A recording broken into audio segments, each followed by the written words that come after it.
Perfect. I hope everyone can hear me and see my screen. I want to thank the organizers for giving me the opportunity to present my work on ERK and AKT dynamics in ESL differentiation.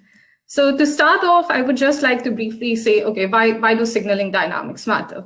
Well, in 1995, what people did was they stimulated these PC12 cells with different growth factors, which correlated to different kinds of ERK dynamics, either sustained or transient. And this was then linked to different cell fates where sustained ERK led to differentiation. Then 20 years later, people showed that it's not really about the growth factors and whatever secondary effects they may have, but actually about the ERK dynamics itself that controls cell fate. So signaling pathways can encode differentiation cues. And if you just looked at this single point in time, you would miss that and think that, oh, ERK activity over time has basically no link to cell fate. That's why it's important to follow it over time.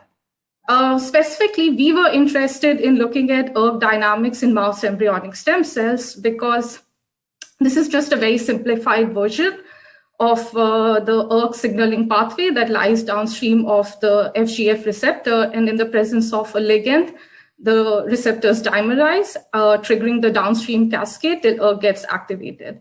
And in embryonic stem cells, if you basically inhibit this pathway, either directly or indirectly, you can keep the cells permanently in pluripotency. However, less is understood about how cells interpret different ERK dynamics and trigger differentiation. And that's where we came in and were interested in finding it out. So what we did was we introduced this optogenetic version of the FGF receptor where we removed the extracellular part, but instead linked the intracellular part with a blue light responsive protein. So that in the presence, when you switch on blue light, you actually trigger the dimerization of the FGF receptor, similar to if you have added a ligand, except now you're activating the cascade with blue light, so you have much more temporal precision over ERK dynamics. And not only were we manipulating ERK, we were also interested in visualizing the response to this manipulation. So we introduced this ERK sensor, which is fluorescently labeled. And when it's inactive, it's in the nucleus. But when you activate it, it translocates to the cytoplasm. So we wanted to simultaneously manipulate this pathway and also read it out at the same time. And that's exactly what we did.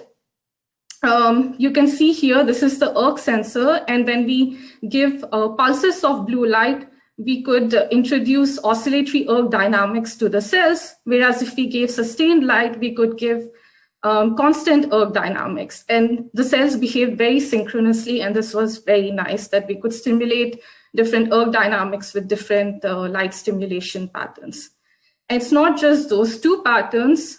We could also, based on how we gave the light, have broad oscillations or oscillations of high frequency. And also if we decrease the intensity of light, we could also have like basically the same pattern, except that we could lower the strength of ERK activation. So with this optogenetic tool, we had high control both over the duration of ERK activity and the amplitude or the strength of ERK activity, which was very nice. So, okay, it's cool that we could simulate these different dynamics, but ultimately we wanted to understand how cells understood these dynamics and how they differentiated based on what dynamic they received. And if you follow a signaling pathway over time, it has many properties, right? There's the duration of the signal. So is that what matters to cells, that a signal is on for a long period of time? Or is it the strength of activation, which is the amplitude? So if you hit a certain threshold of ERK activation, the cells differentiate. Or is this like an integral of the two, which is the area under the curve? And that's what we were interested in finding out. Because we were using optogenetics, we could actually put the cells into different stimulation programs where we could separate the different properties. So in this group of stimulation conditions, we could keep the duration of ERK the same, but change the strength of activation and thereby change the area under the curve. Whereas in this group of stimulation conditions, we kept the amplitude of the ERK activation the same, but changed the area under the curve by changing the duration. And when we link this to the percent of cells that are differentiating, what we found was that duration or amplitude alone is not sufficient for efficient differentiation, because if that was the case, then these three conditions would have the same rates of differentiation. And if it was just about the strength of activation, then these four conditions should have the same rate. Instead, it's really about the area under the curve, where increasing the area under the curve linearly increases the number of cells that exit pluripotency. And we really looked at a lot of different stimulation conditions, where the sole criteria was that over a 24-hour period of time, they should have the same ERK area under the curve. So they could have sustained ERK at low amplitude or at high amplitude with different pulse durations. And we found that it really did not matter what frequency of ERK they got, or if they got sustained versus oscillatory. As long as the area under the curve was the same, the rates of differentiation were the same. Of course, this then prompted us to think that, for all the different kinds of pulses we are giving them, the cells seem to be remembering the previous pulse because they are integrating it over time. Because in the off time, if they forgot about the previous pulse, then by the end of the 24 hours, the rate of differentiation should be the same as the no light condition, which it's not. So we were interested in finding out, okay, keeping the same area under the curve, how far apart can two pulses be where the cells lose memory of the previous pulse? So for that, what we did this experiment where we had pulses of either 6 hours or pulses of 3 hours. And for the 6-hour pulses, we gave them a gap of either 3 hours, 6 hours, 9 hours, or 12 hours.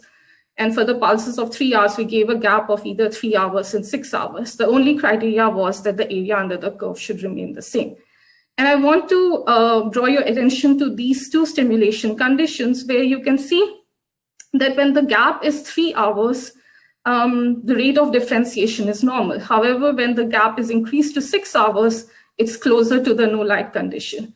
And you see the same thing phenomena, though a bit less clearly, when the gap is 12 hours for the pulse that is 6 hours compared to 3, 6, and 9 hours, which shows that the memory is actually dependent on the length of the previous pulse. So cells basically lose memory when the gap is twice the amount of the previous pulse, which was, interesting to find out.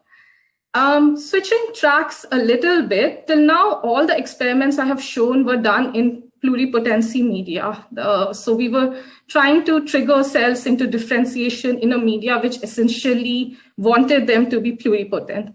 However, we also did these experiments in the basal media, which is much more permissive to differentiation. And we measured the ERK area under the curve for all the different stimulation conditions and found no difference between the basal media and the pluripotency media. However, for the different stimulation conditions, when we actually looked at the number of cells that are differentiating, the percentage is much higher in the basal media, which is permissive to differentiation.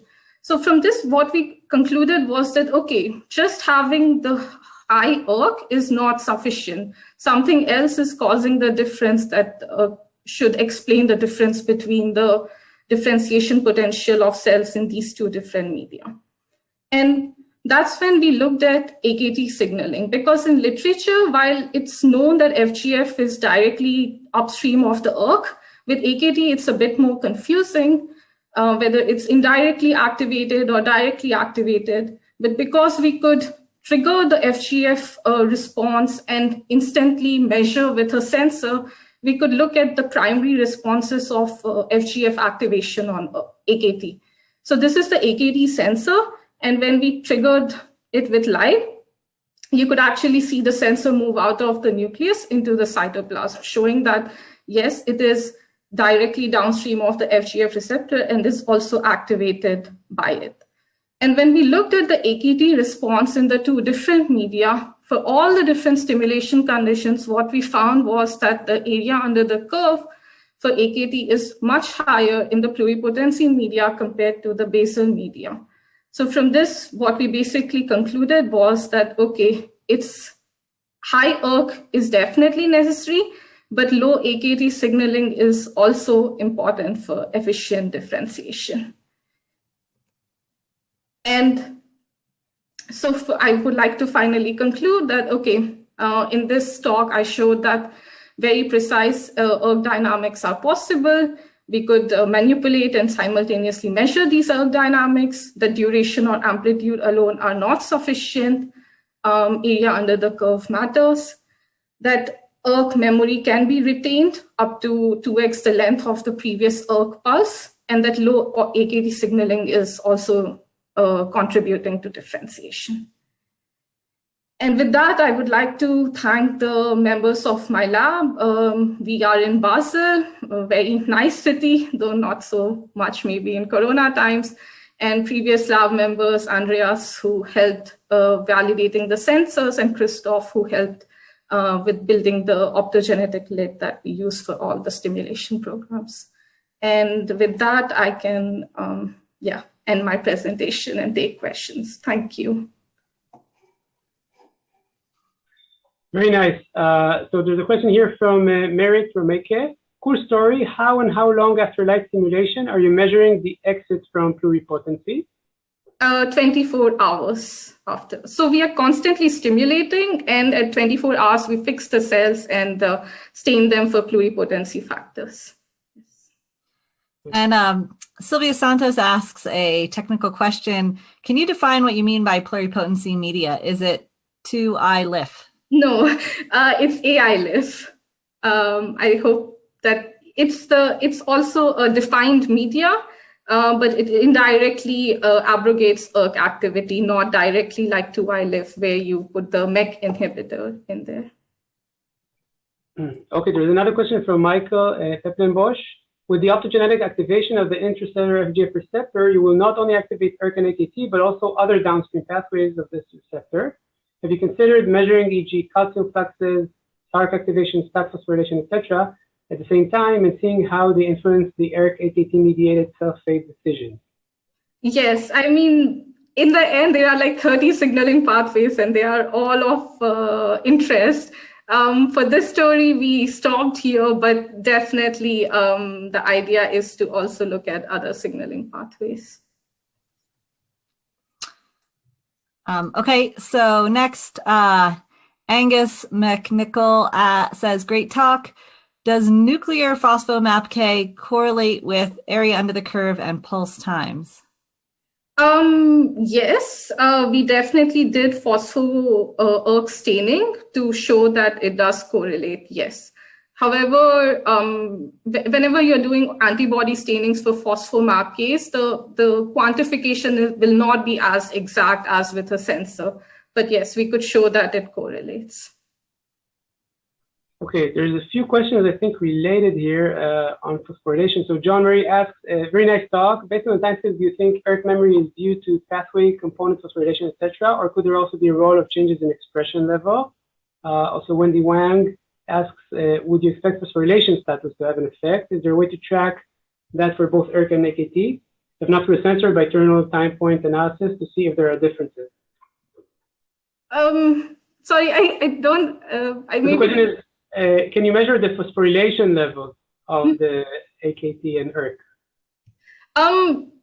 Measure the phosphorylations. And if in addition to the phosphorylation levels, you might also see changes in expression of ERK in terms of the memory of the protein levels. Yes, I see what he means. We could do that. It's just that when you're doing phosphorylation levels, you're either doing Western blots, which are again like a large group of cells, or you're doing immunostaining, which is not the most sensitive assay. That's the only thing. Yeah. Okay. I want to ask one question of my own. So you showed that the percent of cells does not depend on the frequency or amplitude, just the area under the curve. I'm just wondering, do you think there's going to be, like, if you took these cells and performed the RNA sequencing, ones that are undergoing oscillations or constant activation with the same area under the curve.